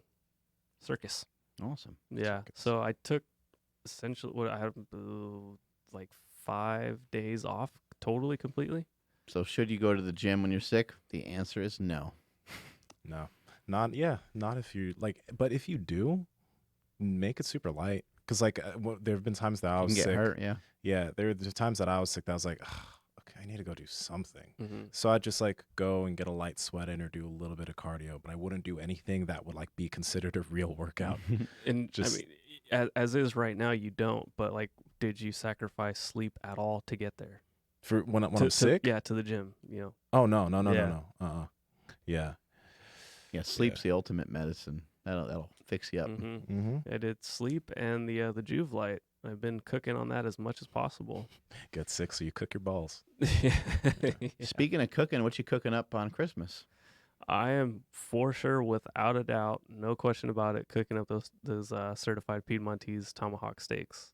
I am making those, and I'm gonna eat those. You've been waiting on those for a little bit, right? I was supposed to do it for Thanksgiving, but my girl, she kind of gave me the business, as they say, I guess. Wait, what? I think that's what people say. Talk about it off air, I guess. Yeah.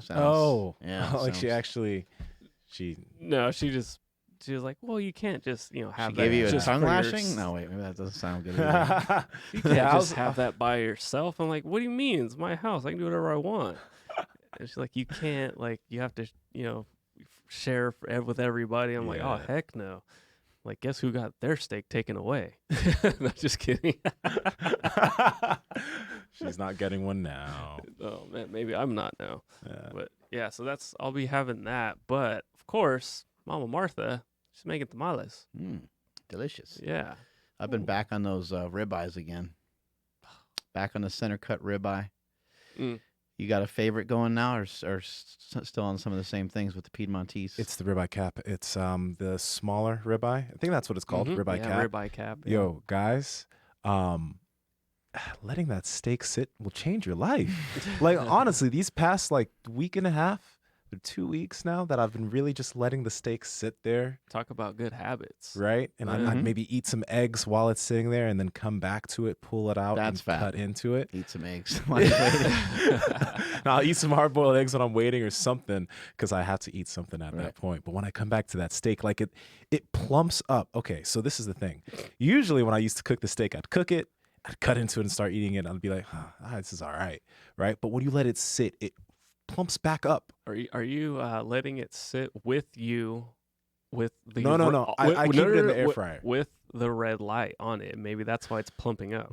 No, dude. I just keep it in the air fryer. I put it on foil and let it sit there. But when you come back, the steak plumps up because it's juicy, and then you cut into it, and it's perfect. So for everyone who's been getting that Piedmontese, yo, let that steak sit. Let it sit. Oh God. You know what else works really good is what Matt Schweitzer shared with us from Hop Dotty.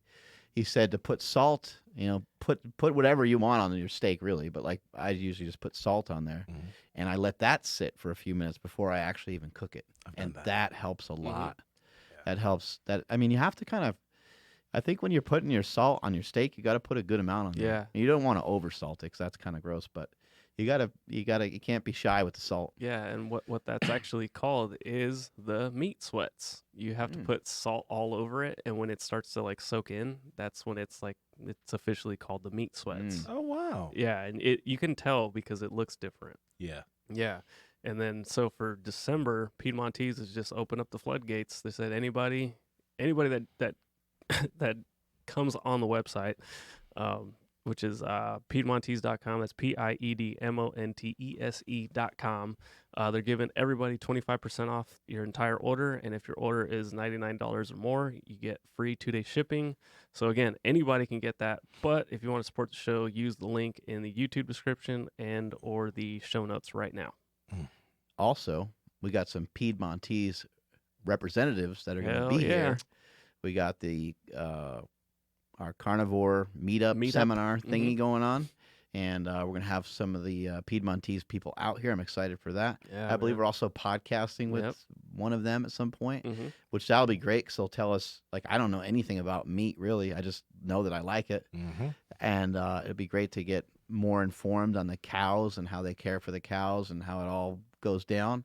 That'll be really cool. And then also they'll probably give us some good ideas on how to cook better, since we can all up our game over here with cooking up some better stuff. I'm really looking forward to that. It'll be a lot of fun doing a seminar with my bro. I think he's got a lot of stuff to share, and I'm excited to do the seminar with him because I don't think he understands how much great stuff he has to share. Oh, hell yeah. So I want to show him, dude, you're awesome at this stuff, and you're going to provide a lot of value for people. Mm-hmm.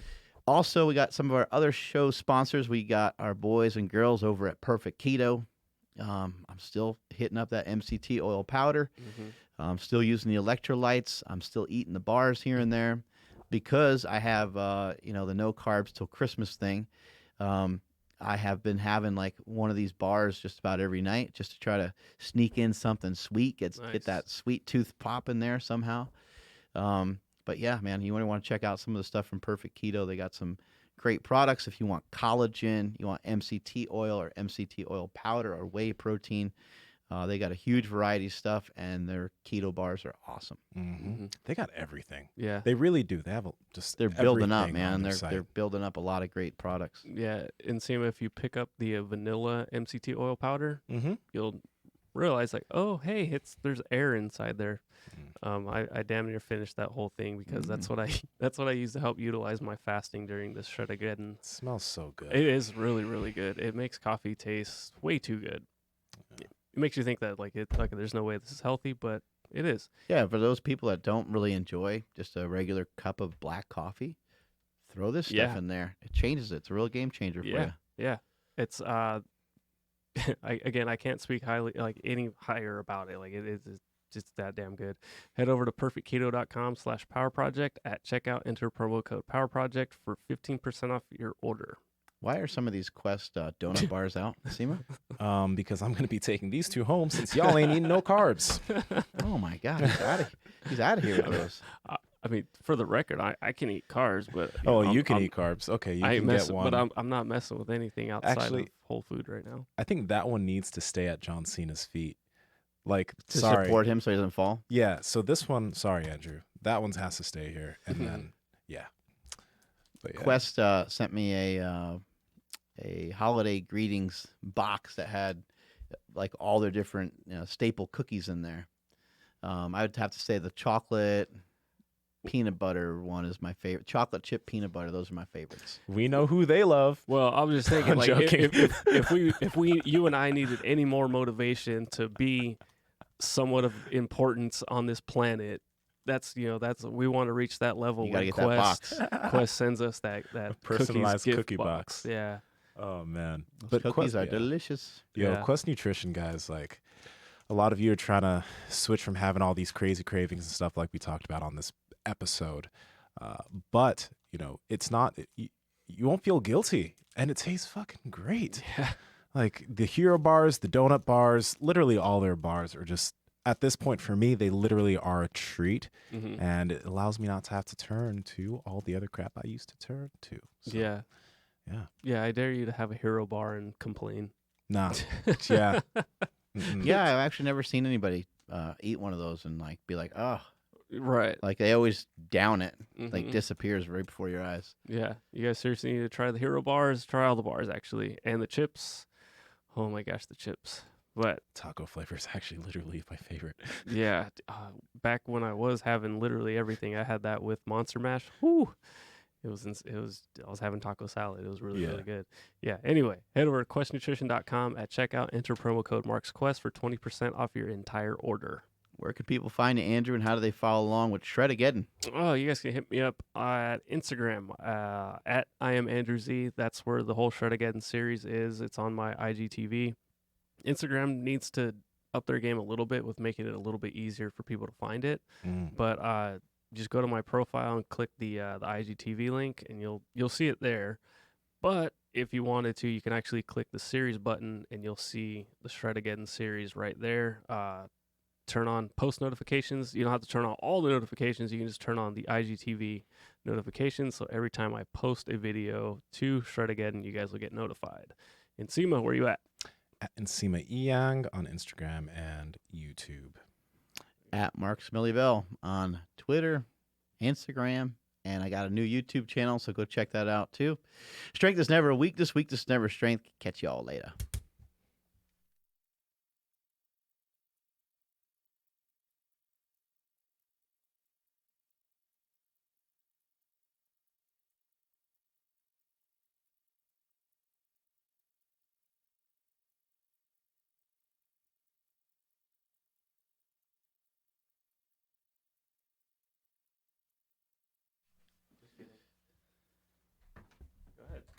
Hit up some benching for my birthday, and it's been a little while since I put some big weights on the bar, some heavy weights on the bar, and I just wanted to kind of see, get something heavy for my birthday, push myself, challenge myself a little bit. So I threw on the X elbow sleeves and worked my way up to 405 and hit 405 really easy. Felt smooth, felt good. The X elbow sleeves, something that people really need to know about these sleeves is that they are very, very stiff because of the denim material that's over the neoprene. But in addition to that, I don't want people to be little bitches. I don't want people sending that shit back, being like, hey, man, it doesn't fit. It cut off my circulation. These are the extreme sleeves. This is the extreme side of things. So these are going to fit tight. These are going to be a tight squeeze. So get ready for it. It's going to make a big difference in your benches. It's going to allow you to actually bench press a little bit more, as opposed to, just like knee sleeves. They're going to give you some support, but they're not going to really make you squat a lot more weight. I think that the X elbow sleeves do have a definite impact on how much you can bench press. I loved them for training the other day, and you guys know that my elbow's been jacked up for a long time. So, I need all the help I can get sometimes on that bench press. Cool. I That's don't all. want to be hurting. Yeah. Go over to markbellslingshot.com and pick up a pair of X elbow sleeves. Catch y'all later.